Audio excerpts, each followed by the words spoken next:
Hello, everybody, and welcome into your Jazz Huddle postgame report. Tonight, we saw the Jazz beat the Orlando Magic 124 to 109. It was a heck of a game for both teams. Really, up until halftime is when the Jazz blew it open. The Jazz really killed it in those last two quarters, 33 and 37 points respectively in those two quarters. Also in the second quarter, they blew a lot of points. 124 to 109 was the final score. A fantastic game from the Jazz. We did see some weak spots, though, and I kind of want to go over, especially one of them that I noticed. The ball movement has not always been there. The offensive execution has been lacking at the start of games. That's something that Utah is really going to have to work on if they want to beat big teams who are healthy. And you have to remember that the Magic were actually missing quite a few guys in this game, which was tough for them. They were missing, and I can tell you all of them. Let's see here. Actually, they were missing Aaron Gordon. They were missing. It was just a lot of them. A lot of their main pieces is what it mainly was. So overall, though, the Jazz did have a really nice night. Royce O'Neal was able to hold the guard tandem for the Magic to not scoring too much. Rudy Gobert had a nice night, 12 points, 15 or 16 boards. Plus 16 on the plus minus. He actually has the highest plus minus in the NBA right now, total. So he's been playing some fantastic basketball. But all of the credit has to go to Donovan Mitchell in this one. 31 points, 6 assists. Also, a lot of that credit's going to go to Joe Ingles. Had a fantastic game. He had 17 points, 7 assists. Big night for him. And he always does this when Mike Conley's out. He was out for some. They're just trying to keep that hamstring nice and clean. They're not trying to mess it up a little bit. So that's all good for Mike. But and he should be back in for these next games. But Joe Ingles filled in nicely in that role, and Donovan Mitchell as well. 6 assists for Donovan, 7 for Joe Ingles, really distributing the ball nicely. The Jazz came out and played a good game. You also had Royce O'Neal, great defense, 7 points, 10 rebounds. That's his 7th 10-board game of the year. You had Bogdanovic. He did not play well very much at all. In fact, 1 for 6 from downtown, and he actually shot 25% on the game, 2 for 8. So just a tough look for him tonight. And he's had some issues consistency-wise in these last few games. But you saw guys like Mione, they came in and played some great minutes. But the Jazz really started executing on offense towards the end of the game, which is what you really want to see out of the Jazz. They came out, they dominated towards the end of the game. And that's really the best word for it.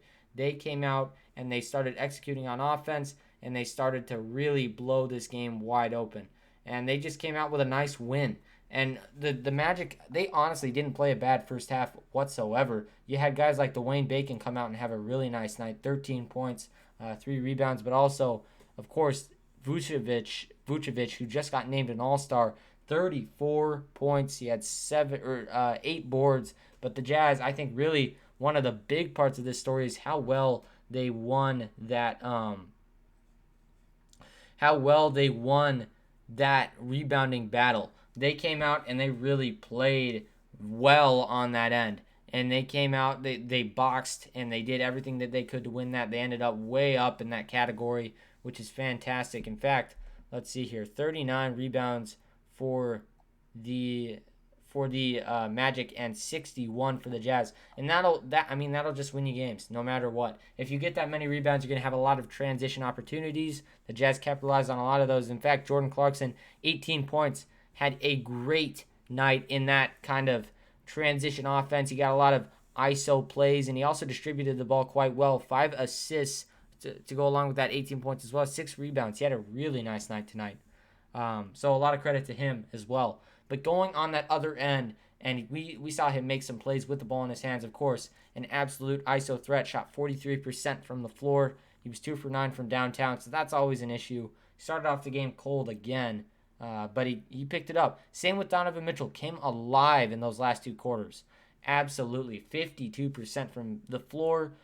It was just overall a great game. We saw the rookies get a couple minutes at the end there. Saw some good stuff from Trent Forrest.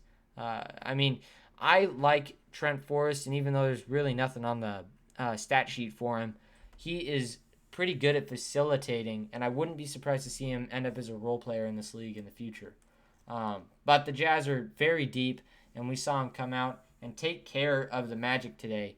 And where I thought that the Jazz were going to shine, they really did. You saw that bench come in, and of course the Magic were short-handed tonight, so they didn't really have everybody that could make those plays against the Jazz. But the Jazz came out and they really took advantage of that bench, and that's what led them to have those giant scoring quarters towards the end of the game.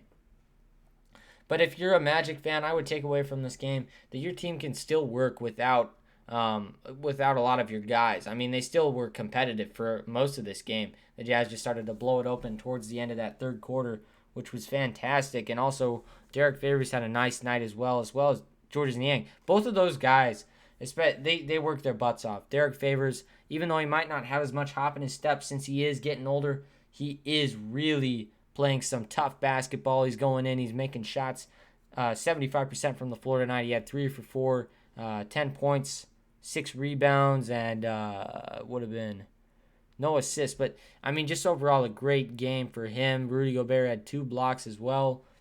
Jordan Clarkson had one of those. Just the Jazz are playing well. And I don't want to, jinx it, because actually Addison was at the game today, my co-host. He was at the game. He does live in Florida. I live in Nebraska. But it was just fantastic for him to be at that game. It was a great game to watch. It was back and forth for a lot of the time, and then it just kind of was blown wide open by the Jazz doing some nice offensive work. But my main takeaway from this game is it was a great tune-up game because we'd had some issues in that last game getting the offensive ball movement working, and also we were able to shut down a lot of their players except for Nikola Vucevic, and that's one thing where you have Royce O'Neal, who's normally going to guard, he's a power forward, going to guard those small forwards, those shooting guards that can do a lot of damage to you, even point guards a lot of the time. But then when you get into those higher positions like a power forward, like a Anthony Davis or a Nikola Vucevic, who are like guards who can shoot from basically anywhere on the floor and still have that unlimited range and they're able to knock down shots, that's where you run into problems with Rudy Gobert and Derek Favors being the only guys really who can guard those types. And also, they're not really built for that. They're interior defensive centers, which is something that is really tough to guard. And that's why Anthony Davis and Nikola Vucevic are so useful in this league. They're able to get those shots that a lot of other guys aren't, and they're really hard to be contested. So again, my main takeaway from that is that we got to be a little bit more versatile on that defensive end if we want to take care of teams, because Vucevic is pretty similar to Anthony Davis. He's a little bit more effective, but again, Vucevic just killed us tonight. Got to be a little bit better on the defensive end, especially in transition. But the Jazz, overall, a fantastic night tonight, and we are going to be live for the Pelicans game on Monday, so make sure you stop in and check out that. Thank you so much for stopping in. Make sure to like it up and subscribe. We've appreciated all of the support that's been coming in. It's been awesome. Thank you, everybody, and have a good night.